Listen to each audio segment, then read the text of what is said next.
तेनालीराम हर बार अपने दिमाग का इस्तेमाल करके ऐसा कुछ करते थे कि विजयनगर के महाराज कृष्णदेव दंग रह जाते थे।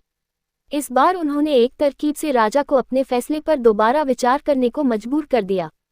हुआ यूं कि एक बार राजा कृष्णदेव किसी काम के चलते कश्मीर चले गए। वहां उन्हें एक सुनहरे रंग का खिलने वाला फूल दिखा। वो फूल महाराज को इतना पसंद आया कि वो अपने राज्य विजयनगर लौटते समय उसका एक पौधा अपने साथ लेकर आ गए। महल पहुंचते ही उन्होंने माली को बुलाया। माली के आते ही महाराज ने उससे कहा, देखो, इस पौधे को हमारे बगीचे में ऐसी जगह लगाना कि मैं इसे अपने कमरे से रोज देख सकूं। इसमें सुनहरे रंग के फूल खिलेंगे जो मुझे काफी पसंद हैं। इस पौधे का काफी ख्याल रखना।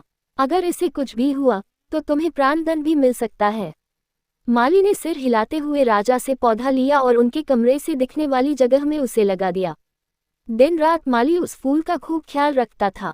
दिन जैसे ही बीतते गए उसमें सुनहरे फूल खिलने लगे।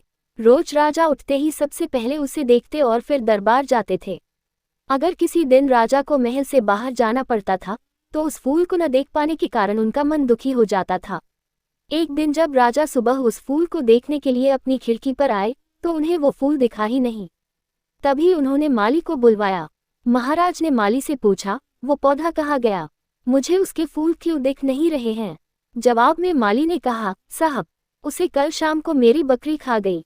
इस बात को सुनते ही उनका गुस्सा 7वें आसमान पर पहुंच गया। उन्होंने सीधे राजमाली को 2 दिन बाद मौत की सजा सुनाने का आदेश दे दिया। तभी वहां सैनिक आए और उसे जेल में डाल दिया। माली की पत्नी को जैसे ही इस बारे में पता चला वो दरबार में राजा से फरियाद करने पहुंची। गुस्से में महाराज ने उसकी एक बात न सुनी। रोते रोते वो दरबार से जाने लगी। तभी एक व्यक्ति ने उसे तेनालीराम से मिलने की सलाह दी। रोते हुए माली की पत्नी ने तेनालीराम को अपने पति को मिली मौत की सजा और उस सुनहरे फूल के बारे में बताया।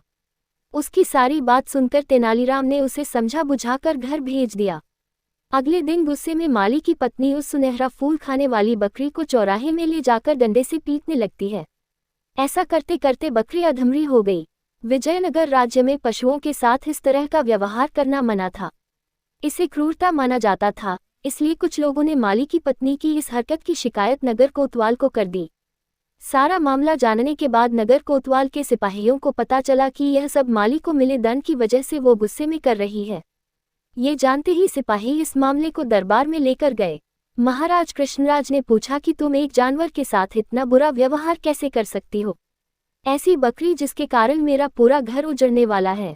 मैं विधवा होने वाली हूँ और मेरे बच्चे अनाथ होने वाले हैं। उस बकरी के साथ कैसा व्यवहार करूं महाराज? माली की पत्नी ने जवाब दिया। राजा कृष्णराज ने कहा, तुम्हारी बात का मतलब मैं समझ नहीं पाया। ये बेजुबान जानवर तुम्हारा घर कैसे उजाड़ सकता है? उसने बताया, साहब, ये वही बकरी है जिसने आपके सुनहरे पौधे को खा लिया था। इसकी वजह से आपने मेरे पति को मौत की सजा सुना दी है। गलती तो इस बकरी की थी, लेकिन सजा मेरे पति को मिल रही है। सजा असल में इस बकरी को मिलनी चाहिए, इसलिए मैं इसे डंडे से पीट रही थी। अब महाराज को ये बात समझ आई कि गलती माली की नहीं बल्कि बकरी की थी। ये समझते ही उन्होंने माली की पत्नी से पूछा कि तुम्हारे पास इतनी बुद्धि कैसे आई कि इस तरह से मेरी गलती के बारे में समझा सको। उसने कहा कि महाराज, मुझे रोने के अलावा कुछ भी नहीं सूझ रहा था। ये सब मुझे पंडित तेनालीराम जी ने समझाया है। एक बार फिर राजा कृष्णराय को तेनालीराम पर गर्व महसूस हुआ और उन्होंने कहा कि तेनालीराम, तुमने मुझे एक बार फिर बड़ी गलती करने से रोक दिया। ये कहते ही महाराज ने माली का मृत्यु दंड का फैसला वापस लेते हुए उसे जेल से रिहा करने का आदेश दिया।